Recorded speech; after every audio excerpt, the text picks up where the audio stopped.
Students, जैसा कि आप सभी को मैंने बताया था कि ये साल आप लोगों के लिए बेमिसाल होने वाला है, क्योंकि ये साल इलेक्शन का था तो आप लोगों के लिए बहुत बम्पर भर्तियां निकल कर आई हैं। अनदर कई डिफरेंट स्टेट से, डिफरेंट पीएसयू से निकली हैं। तो इसी प्रक्रम में एक आपकी कोचिन शिपयार्ड की तरफ से निकल कर आती है भाई, आपकी कोचिन शिपयार्ड मेप्पल कर्नाटका से। ये पोस्ट किसकी है आपको सारी इंफॉर्मेशन देती हूँ। तो देखिए जरा, ये पोस्ट सबसे पहले कौन सी पोस्ट निकली है आपको बता दूं, एग्जीक्यूटिव ट्रेनी की। तीन ब्रांच के लिए निकली है, एक मैकेनिकल, इलेक्ट्रिकल और नवल आर्किटेक्ट। सिविल की नहीं, मैकेनिकल, इलेक्ट्रिकल और नवल आर्किटेक्ट की। 3 मैकेनिकल की, 3 इलेक्ट्रिकल की और 2 आपकी नवल आर्किटेक्ट की। टोटल 8 पोस्ट जरूर है। हालांकि नंबर ऑफ पोस्ट कम है, लेकिन मैं हमेशा कहती हूं आपको एक चाहिए। इस पोस्ट की सबसे बड़ी खासियत है कि इसमें ना इसकी सैलरी पे स्केल बहुत अच्छा है, अच्छा नहीं बहुत अच्छा है। तो आप लोग जरूर इसमें अप्लाई करिए भाई, खासकर हमारे जो कर्नाटका वाले कैंडिडेट्स हों। देखिए भाई, इसकी पूरी डिटेल दे दूं। फॉर्म कब से भरा जाएगा? 6 अगस्त से 5 सितंबर तक, यानी ये अगस्त का पूरा महीना है, आप फॉर्म भर सकते हैं। ठीक है, इसमें कौन कौन अलाउड है ये भी बता देती हूं। सबसे पहले यहां पर आपकी डिग्री इन मैकेनिकल मिनिमम 65%, यानी कि जिन्होंने मैकेनिकल में, आपकी मैकेनिकल में कई सारी, अभी मैं आपको बताऊंगी, कई सारी ब्रांचेस अलाउड हैं। जैसे कि आपकी मैकेनिकल में ट्रेड, ये देखिए कौन कौन सी, industrial engineering, industrial and production की खाली प्रोडक्शन है, या फिर मैकेनिकल ऑटोमोबाइल, ये सब अलाउड है। इन्होंने आपकी पूरी डिग्री कंप्लीट होनी चाहिए और 65% मिनिमम होना चाहिए। इससे ज्यादा है तो अच्छी बात है। सेम इलेक्ट्रिकल वालों के लिए, इलेक्ट्रिकल एंड इलेक्ट्रॉनिक्स ब्रांच में आपकी 65% के साथ कम से कम डिग्री होनी चाहिए, बीई या बीटेक। और ऐसे ही नवल आर्किटेक्ट वालों के लिए। ठीक है, इसके बाद यहां पर बता दूं आपको, जैसे ही आपका ये होगा उसके बाद यहां पे आपको पता चल गया कब से कब तक फॉर्म भरना है। फिर अब बात आती है कि मैम सिलेक्शन प्रोसेस क्या है। सिलेक्शन प्रोसेस क्या है तो आपको बता दूं, इसकी 2 स्टेज में आपका सिलेक्शन होगा।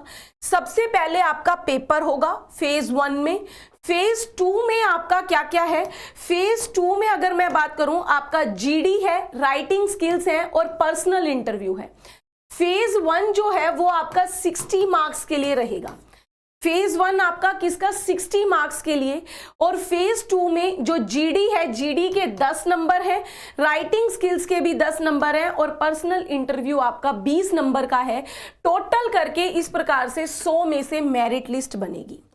फेज 1 जो आपका, सबसे पहले आपको ऑनलाइन पेपर क्लियर करना है। उस पेपर में क्या क्या आना है ये देखिए। सबसे पहले 5 नंबर की तो भैया जनरल अवेयरनेस आएगी, 5 नंबर की ही इंग्लिश आनी है, 5 नंबर की न्यूमेरिकल एबिलिटी यानी रीजनिंग भी आएगी, रीजनिंग एबिलिटी 5 नंबर की, सब्जेक्ट बेस्ड 40, जो आपकी ट्रेड ओरिएंटेड है, 40 क्वेश्चन आपके, 40 मार्क्स आपके ट्रेड के भी हैं। उसने लिखा है कि हर क्वेश्चन 1 नंबर का है, नेगेटिव मार्किंग नहीं है, नो नेगेटिव मार्किंग, ये प्लस पॉइंट है भाई। नेगेटिव मार्किंग नहीं है, आप 60 में से मैक्सिमम मार्क्स स्कोर कर सकते हैं। फेज 1 क्लियर हुआ तो फिर जीडी के बाद राइटिंग स्किल्स और फिर आपका पर्सनल इंटरव्यू रहेगा और टोटल 100 में से आपकी बनेगी। अच्छा, एक चीज और बता दूं यहां पर, हालांकि इसने यहां पर अनदर फेज के लिए या ये नहीं बोला कि अनदर स्टेट अलाउड है नहीं है, लेकिन आपको बताऊं, अदर स्टेट जब तक मेंशन नहीं करता तो आप अदर स्टेट यूआर में काउंट होते हैं। और एक चीज और बता दूं यहां पर, ये आप लोग अगर अनदर स्टेट कर्नाटका के अलावा अगर कोई कैंडिडेट भरे तो ध्यान से भरिएगा। क्योंकि आपको बता दूं, आपको पेपर देने के लिए भी कर्नाटका ही जाना होगा।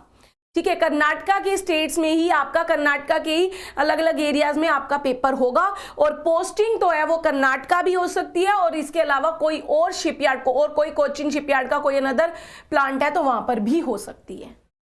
ठीक है, लेकिन ये कंफर्म है कि आपको पेपर देने कर्नाटका जाना होगा, उसने लिखा हुआ है। और फेज 2 के लिए तो भी कर्नाटका मेप्पल में जाना ही जाना है।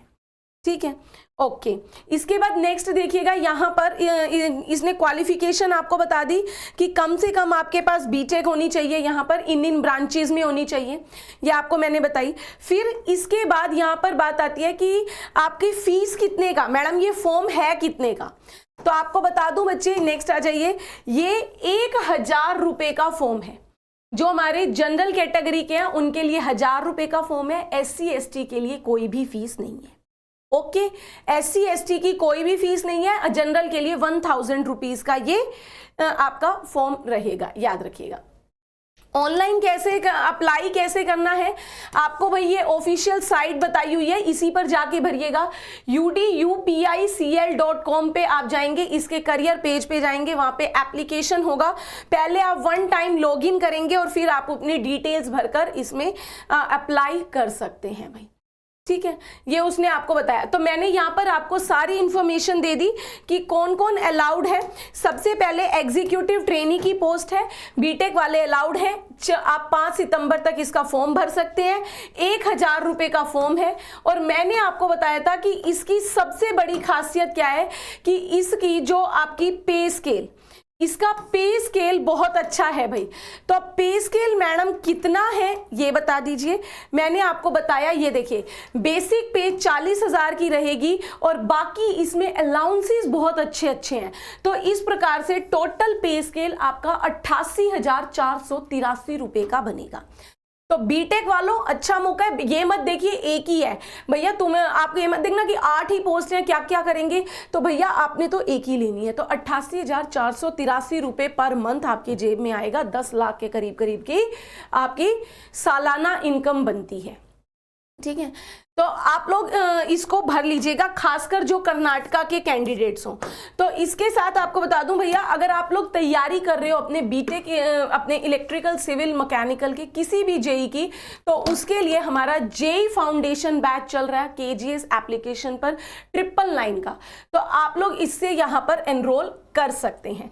इसमें हम सारे जेई को, इसके भी टेक्निकल को तो कवर कर ही कर रहे हैं, तो आप यहां पर अपने टेक्निकल को मजबूत करने के लिए इस बैच से जुड़ सकते हैं।